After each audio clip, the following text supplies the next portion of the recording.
Hello dear student, कैसे हैं आप सभी। एक बार पुनः आप सभी का स्वागत है यूट्यूब के इस चैनल में। My self Rekha Sharma and you watching me my YouTube channel English में रेखा मैम। डियर स्टूडेंट, आज की जो वीडियो है बहुत इंपॉर्टेंट है और स्पेशली इंपॉर्टेंट है क्लास 11 एंड 12 के सीबीएसई और बोर्ड के विद्यार्थियों के लिए। जैसा कि आपको पता है, जैसे ही आप सीबीएसई बोर्ड क्लास 11 और 12 में एंटर करते हो, आपका जो ग्रामर होता है और डीपली हो जाता है। ठीक है, तो उसी क्रम में जो आपका एक सेकेंड टॉपिक आता है, पहला आपका वो नरेशन और दूसरा आपका इम्पोर्टेंट टॉपिक आता है सिंथेसिस ऑफ सेंटेंसेज, यानी वाक्यों का संयोजन। हिंदी होती है वाक्यों का संयोजन और इंग्लिश होती है सिंथेसिस ऑफ द सेंटेंसेज। ठीक है, अब देखिए, अब तक आपने पढ़ा था बेसिक स्ट्रक्चर के अकॉर्डिंग जो आपके सेंटेंस होते हैं वो 5 तरह के होते थे।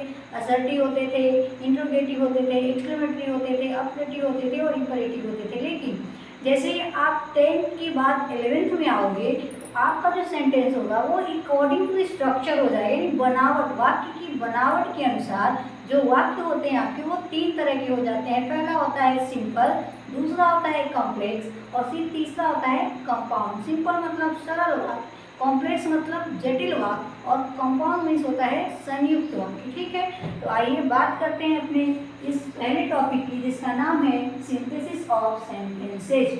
ठीक है, अब देखिए क्या रहा है, अकॉर्डिंग टू द स्ट्रक्चर, यानी अकॉर्डिंग टू द स्ट्रक्चर, वाक्य की बनावट के अनुसार there are 3 type of sentence. The first is simple sentence, सरल वाक्य, दूसरा है कंपाउंड संयुक्त वाक्य और तीसरा है आपका मिश्रित वाक्य यानी कि कॉम्प्लेक्स सेंटेंस। ठीक, आप बात करते हैं कि सिंपल सेंटेंस क्या होता है, सरल वाक्य क्या होता है। तो आपने असर्टिव में पढ़ा होगा कि subject plus verb plus object होता था। ठीक है, लेकिन इसी तरह से आपका जो सिंपल सेंटेंस होता है इसमें आपका एक सब्जेक्ट और एक फिनिट वर्ब, यानी फिनिट मतलब पूरी क्रिया, दूसरा होता है या और करके एक principal clause. Principal clause means ऐसा वाक्य जो अपने आप में पूरा अर्थ रखे हुए हो।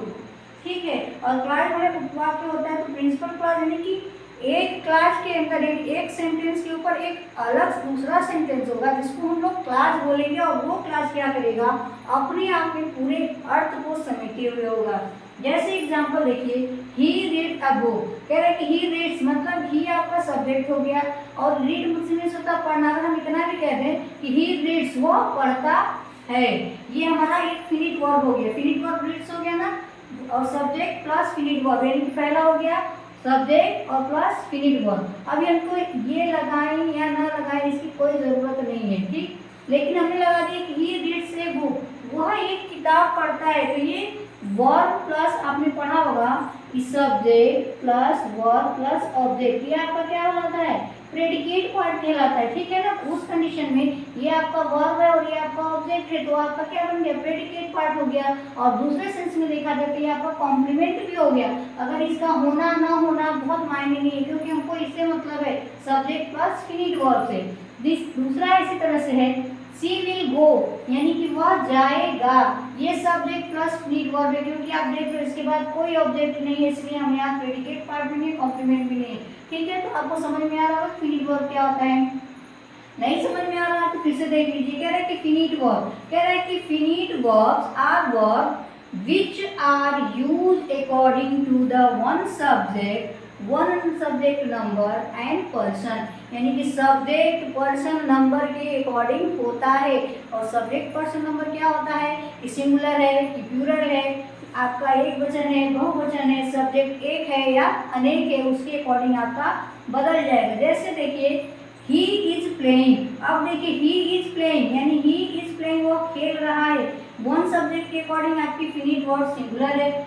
दे आर प्लेइंग यानी कि ये प्लूरल सब्जेक्ट के अकॉर्डिंग आपकी फिनिट वर्ब क्या हो गई है, प्लूरल हो गई है। अब बात करते हैं क्लास की, कह रहे हैं क्लास क्या है, शब्दों का वह समूह जिसमें वर्ब प्लस सब्जेक्ट और प्लस प्रेडिकेट होता है, यानी कि क्रिया भी होगी, सब्जेक्ट भी होगा और प्रेडिकेट यानी कि वर्ब प्लस ऑब्जेक्ट भी होगा, ये सारी चीजें एक ही सब्जेक्ट में सम्मिलित होंगी, वो आपका क्या कहलाएगा, क्लास कहलाएगा। अब देखिए एग्जाम्पल कह रहा है ही से, यानी हमारा ये पहले हो गया सब्जेक्ट प्लस वर्ब हो गया, अब हमारा ये लग गया जोड़ने के लिए।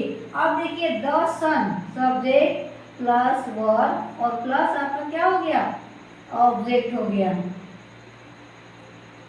ठीक है, ये हमारा एक चीज हो गया। अभी हम लोग क्या पढ़े, क्लास में क्या शामिल होगा, सब्जेक्ट प्लस वर्ब, ये हो गया। और फिर क्या होगा आपका, सब्जेक्ट होगा, वर्ब होगा और ऑब्जेक्ट होगा, यानी कि, और मैंने अभी कुछ देर पहले बताया था कि जो क्लास होते हैं यानी उपवाक्य होता है, ये क्या होता है, मेन वाक्य के ऊपर आश्रित होता है। ही सेड दैट, उसने कहा, यानी ये हमारी बात ये होगी, ही सेड दैट, उसने कहा कि। और दूसरा उपवाक्य क्या है कि the sun set in the west, यानी ये अपने आप में कंप्लीट है ना, तो जब ये पूरा कंप्लीट सेंस देगा, इसको हम लोग क्या बोलेंगे, प्रिंसिपल क्लास, प्रिंसिपल क्लास बोलेंगे। ठीक है, आई होप आपको अच्छे से समझ में आ रहा होगा। अगर नहीं समझ में आ रहा होगा तो कमेंट के थ्रू आपको बताते रहिएगा मुझे, ताकि मुझे एक आइडिया मिलता रहेगा कि बच्चों को समझ में आ रहा है कि नहीं आ रहा है। क्योंकि कुछ बच्चों ने कमेंट के थ्रू बोला था कि मैम आप 12th क्लास की भी ग्रामर की स्टडी कराइए। ठीक है, मेरे स्टडी कराने का तरीका थोड़ा अलग होगा, थोड़ा अलग इसलिए होगा क्योंकि मुझे आपको डीपली उबाऊ तरीके से नहीं पढ़ाना है, बल्कि मुझे क्या करना है, आपको कंसेप्ट देना है। कंसेप्ट आप समझिए और मेथड खुद से तैयार करिए। खुद से तैयार करने का मतलब क्या, आपको किताब है, किताब के थ्रू गाइड लेते रहिएगा। और मेन चीज समझ लीजिए कि सिंपल सेंटेंस क्या होता है, कॉम्प्लेक्स क्या होता है, कंपाउंड क्या होता है। ठीक है, कंसेप्ट रटने वाली चीज नहीं, जब कंसेप्ट आप समझ लोगे तो हर चीज को बहुत ही ब्राइटली आप अंडरस्टैंड करोगे। अगर थोड़ी सी भी आपको कहीं से हिंट मिल जाएगी तो डियर स्टूडेंट, आज के लिए इतना ही। Till then, thank you.